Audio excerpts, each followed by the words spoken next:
Développement intéressant. Le ministre iranien des Affaires étrangères, Abbas Araghchi, a eu des consultations diplomatiques avec ses homologues de Turquie, du Royaume-Uni, de France, du Qatar, d'Arabie Saoudite, d'Égypte et du Pakistan. Et à ce moment-là, il a eu ces échanges juste après les frappes que l'Iran a menées contre Israël. Qu'est-ce que ça nous dit de la politique étrangère de l'Iran?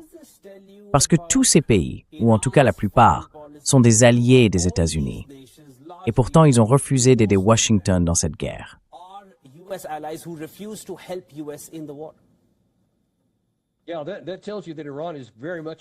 Oui, ça montre bien que l'Iran est tout à fait conscient de ce qui se passe. Et cette activité diplomatique, franchement, fait autant partie de leur effort de guerre que le tir de missiles ou toute autre action dans le détroit d'Ormuz.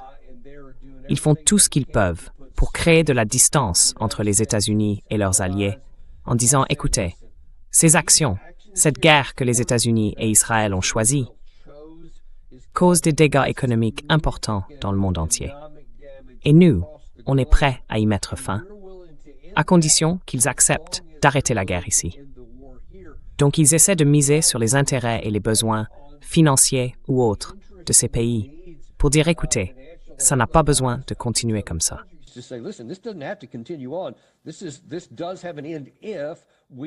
Oui, il y a une issue possible, à condition qu'on en tire aussi quelque chose. Et cette issue, c'est la fin de la guerre. L'idée, c'est de faire pression sur nos alliés pour qu'ils fassent, à leur tour, pression sur Washington. C'est ça, la stratégie. On verra si ça fonctionne. Parce qu'en réalité, tout ça nuit à leurs intérêts, ça nuit aussi aux nôtres. Et il faut qu'on en finisse avec cette guerre. Mais pour que ça arrive, il va falloir reconnaître qu'on a échoué et que cette stratégie n'a pas marché. C'est une pilule amère à avaler pour n'importe qui à la Maison-Blanche. Mais il faut bien que ça arrive. Sinon, la situation va encore empirer.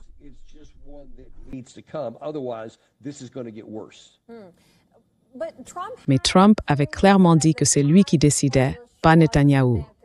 Vous pensez qu'à ce stade, Israël n'écoute plus les États-Unis?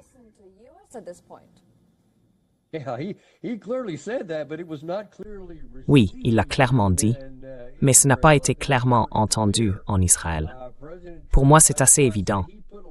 Le président Trump, c'est pour ça que je dis qu'il a investi beaucoup de capital politique en déclarant ça publiquement, à travers Axios. Et c'était aussi dans le New York Times et plusieurs autres grands médias américains. Et ensuite qu'Israël, quelques heures plus tard, intervienne et dise, en gros, ou montre, peu importe ce que tu as dit, on va faire ce qu'on pense devoir faire. C'est assez parlant. Vous l'avez vu, vous venez de diffuser certaines des déclarations venues d'Israël. Ils ont été très clairs en disant « Nous ne resterons pas sans réagir si on nous attaque. » Peu importe ce qu'a dit le président Trump. Donc, c'est assez clair qui prend les décisions, et ce n'est pas quelqu'un à Washington.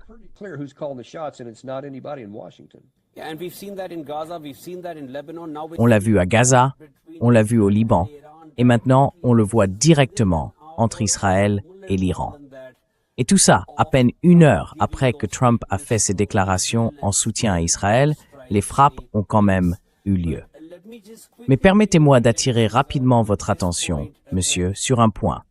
Jusqu'à présent, tout ce que l'Iran a annoncé, que ce soit au sujet du détroit d'Ormuz, de ce qu'il comptait y faire, des bases américaines en Asie de l'Ouest qu'il visait, des centres technologiques ou des bases de données dans la région, et maintenant de leur intention de frapper Israël. Tout ce qu'ils ont dit, ils l'ont fait. Alors à ce stade, faut-il accepter que le détroit d'Ormuz ne reviendra jamais à la situation d'avant, comme l'affirme aussi l'Iran?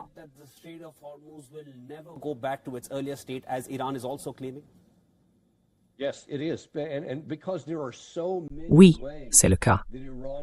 Et comme il existe de nombreuses façons pour l'Iran de garder un contrôle physique, si des pétroliers ou des cargos essaient de passer sans l'autorisation des gardiens de la Révolution, ils ont déjà montré qu'ils avaient beaucoup de moyens pour les intercepter. Donc, d'un point de vue économique, personne ne va prendre ce risque tant qu'il n'y aura pas de vraie garantie qu'on peut entrer ou sortir du détroit d'Ormuz, et plus largement de toute la région, en toute sécurité. Les États-Unis et Israël ont essayé pendant 40 jours de reprendre ce contrôle par la force, et on a montré qu'on n'y arrivait pas. Par conséquent, l'Iran serait franchement irrationnel de rendre ce contrôle sans obtenir en échange quelque chose de vraiment, vraiment important. Et honnêtement, je ne vois pas ce qu'on pourrait leur offrir qui les pousserait à le faire. Je pense qu'ils savent très bien que ce contrôle physique leur donne une influence énorme dans la région et que c'est sans doute leur moyen de dissuasion le plus puissant. Donc non, je ne pense pas qu'ils vont y renoncer.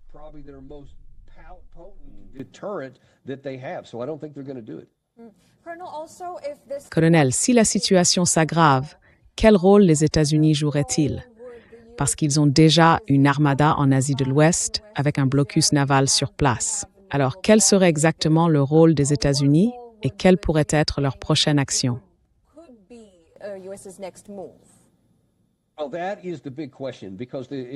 Eh bien, c'est la grande question. Parce que si le président Trump a dit à Netanyahou de ne pas frapper ce soir, et qu'il l'a fait quand même, alors on peut s'attendre à ce que lundi, il y ait presque à coup sûr une riposte iranienne. Donc la vraie question c'est, que va-t-il se passer ensuite? Le président Trump avait dit à Israël de ne pas le faire, parce que nous ne soutenons pas cette action. Mais maintenant que ça tourne à une série de frappes entre l'Iran et Israël, est-ce que les États-Unis vont rester sur la touche? C'est vrai, nous avons beaucoup de puissance militaire dans la région, vraiment beaucoup. Mais est-ce qu'on va s'en servir? Si c'est le camp israélien qui a déclenché l'escalade avec ses attaques contre le Hezbollah, puis sa riposte contre l'Iran, ou bien est-ce que le président Trump va dire « Je vous avais dit de ne pas le faire, vous l'avez fait quand même, débrouillez-vous maintenant ». Ça, on ne le sait pas encore. Comme je l'ai dit, historiquement, il finira sans doute par le faire quand même si c'est contraire aux intérêts nationaux américains, parce que ça ne marchera pas. Ça ne résoudra pas le problème. Mais est-ce que le président Trump va quand même emprunter cette voie? On n'en sait rien.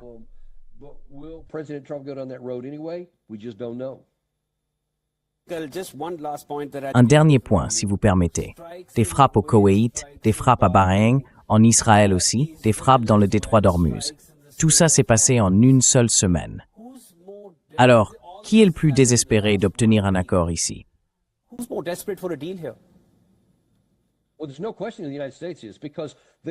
Eh bien, il ne fait aucun doute que les États-Unis le sont, parce que les dégâts infligés à l'Iran, et ils sont importants d'ailleurs, sont bien réels. J'ai parlé à beaucoup de gens dans le pays et dans la région, et tous disent que ce n'est pas une plaisanterie. Le blocus américain provoque de graves problèmes à l'intérieur de l'Iran. Mais ils y sont habitués. Ils ont une histoire, une capacité à tenir dans ces conditions. Leur culture, leur religion, se nourrit de la souffrance, donc ils peuvent supporter ça longtemps. Nous, non.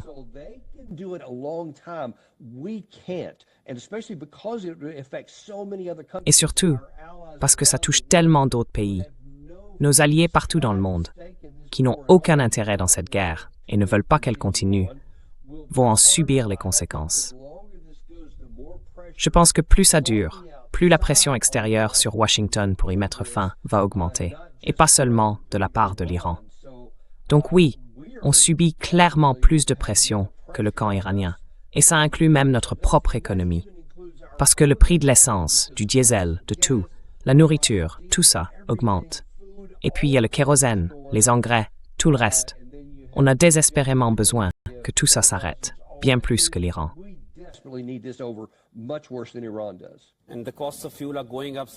Et le prix du carburant augmente, monsieur, aussi bien chez vous que de notre côté du monde. C'est une préoccupation que nous partageons tous, à chaque fois qu'on fait le plein. Il faut donc attendre, observer et espérer que la situation revienne à une forme de normalité le plus vite possible. La vraie normalité, pas ce qui semble devenir la nouvelle norme aujourd'hui. Merci beaucoup, c'était le colonel à la retraite, Daniel Davis avec nous. Toujours un plaisir de vous parler. Toujours un plaisir.